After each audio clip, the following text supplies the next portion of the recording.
Olá, sejam todos e todos muito bem-vindos ao nosso canal. Se você ainda não é inscrito, eu peço que se inscreva. Eu sou Edson Gomes, professor de História, advogado. Nós vamos falar de um tema muito importante, desconhecido também, pelo menos para muita gente, e que é a discriminação de algoritmo. Vamos explorar como os algoritmos podem perpetuar a discriminação e o que podemos fazer para evitar que isso aconteça. Então, a primeira coisa que nós vamos trazer, nós vamos saber o que são esses algoritmos, e como eles funcionam. Então, aqui faço uma advertência que nesse espaço aqui não dá para se discutir a profundidade do que seria um algoritmo, e nem como esse algoritmo funciona. Mas de forma rápida e simples nós vamos trazer isso para você. Primeiro, dizer que os algoritmos são um conjunto de instruções que são usados para resolver problemas ou tomar decisões. Então, ele é um conjunto de instruções utilizado para resolver problemas ou tomar decisões. Então, os algoritmos, de certa forma, em dados momentos, eles são meio que autônomos, porque eles vão tomar decisões, Eles vão resolver o problema e tomar decisões a partir de um comando nosso, a partir de um comando do programador, a partir de um comando, do operador de uma máquina, um notebook, um celular, um PC aí qualquer que a gente esteja utilizando. Um exemplo de algoritmo, Então a gente pode ter aí, por exemplo, os algoritmos sendo usados em diversas áreas. Quando você faz uma busca online, por exemplo, você percebe que quando você volta no dia seguinte para fazer a mesma busca que você digita a primeira letra, você já encontra lá a busca que você fez no dia anterior. Isso quer dizer que o algoritmo está dizendo a você que se você quiser fazer a busca anterior, você não precisa mais perder tempo escrevendo tudo, porque ele já vai fazer isso para você. Ou seja, ele tomou a decisão de te mostrar um caminho já percorrido por você. A gente pode ter também uma recomendação de um produto. É muito comum você fazer uma pesquisa no seu celular, no seu smartphone, sobre sapato vermelho, por exemplo, para homem.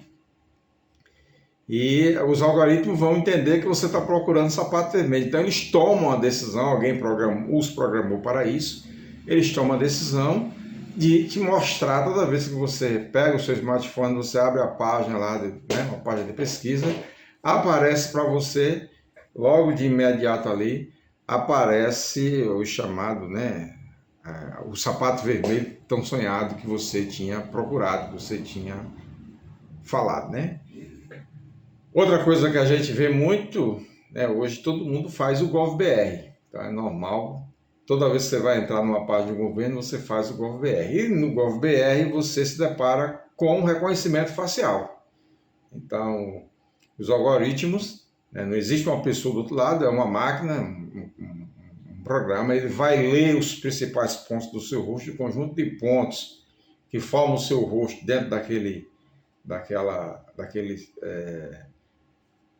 oval que você coloca o rosto, naquele leitor, e ali ele vai identificar os principais pontos, e toda vez que você colocar o seu rosto lá, ele já tomar a decisão de lhe reconhecer. Então, a partir daquilo você se torna reconhecido pela máquina ou pelo sistema que utilizou aquele mecanismo para captar as imagens do seu rosto. Bom, os algoritmos aprendem com os dados, fazem previsões ou tomam decisões com base nesses dados. Então, tudo que a gente coloca, tudo que a gente fornece, o endereço, quando você abre por exemplo, o seu Uber, de imediato, acaba já pergunta, já aparece lá uma mensagem indicando o endereço de sua residência, enfim. Então, tudo que você mexe na internet, você vai fazendo com que essas máquinas aprendam sobre você, Então, ele vai criando dados e aprendendo sobre esses dados. Então, chamado de aprendizado de máquinas, né, que são uma história que a gente pode discutir em um outro momento. Tá?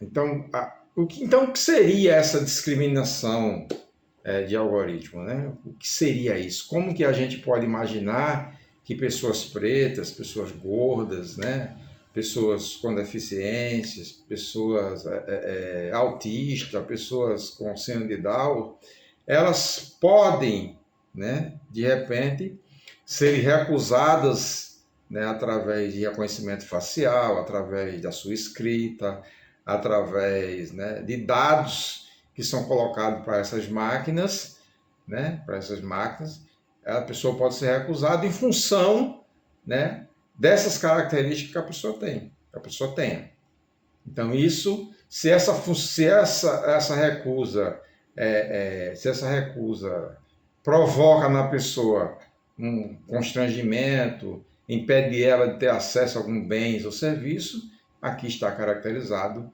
uma discriminação feita pelos algoritmos, né? A grande pergunta é quem responde por isso, como que a gente regula isso no direito, como que a gente vai fazer com que a legislação ela compreenda a necessidade que nós temos de regular isso e de atender a essa necessidade para reparar esses danos, né, provocados por essas máquinas, por aquilo que a gente chamou de algoritmo.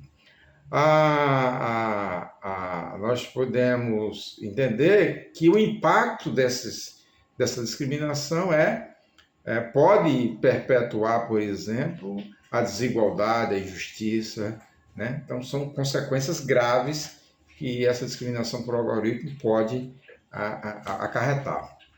E aí, o que fazer para evitar isso? Né? Como que a gente pode evitar essa discriminação por algoritmo? Primeiro, a gente precisa garantir que os dados sejam diversificados e representativos. Então, nós precisamos ter uma amostra completa da sociedade e nós precisamos entender que essas máquinas e definir que essas máquinas precisam trabalhar com uma diversificação e que determinados parâmetros não devem ser usados, por exemplo, cor de pele, cor dos olhos, né, cor da íris. Recentemente, vocês observaram aí que as pessoas estavam recebendo R$500 para ter as suas íris coletadas para um experimento de inteligência artificial. A gente pode definir que os times que desenvolvem essas tecnologias, essas inteligências artificiais, sejam times diversificados, compostos de pessoas pretas, pessoas com deficiências. Então, todo o tecido social, né, todos os representantes do tecido social possam compor esses times, né? E a gente não pode deixar de lado que mesmo você tendo essas máquinas, que essas máquinas façam um aprendizado, que elas sejam capazes de tomar decisões, a gente não pode deixar de ter nessas tarefas a supervisão humana como uma condição para evitar essas injustiças e evitar essa discriminação. Então, nós chegamos ao final do nosso vídeo com a seguinte conclusão. A discriminação de algoritmo é um problema grave que pode ter consequências sérias, né? E que precisamos trabalhar para evitar essa discriminação de algoritmo e garantir que as tecnologias, principalmente as IAs, que são o carro da vez, né? Que são o carro-chefe da vez, que essas tecnologias sejam usadas para o bem de todos e nunca para discriminar, né? Muito obrigado se você nos assistiu até aqui. Mais uma vez eu vou te pedir que você curta nosso vídeo, compartilhe. Se você tiver dúvida, você deixa aqui nos nossos comentários as suas dúvidas, tá certo? Ou se você achar importante comentar sobre isso, né? Ou se você sofreu alguma discriminação já nas redes sociais ou através de inteligências artificiais, também comenta conosco aqui, que a gente quer saber. Um abraço e até o próximo vídeo.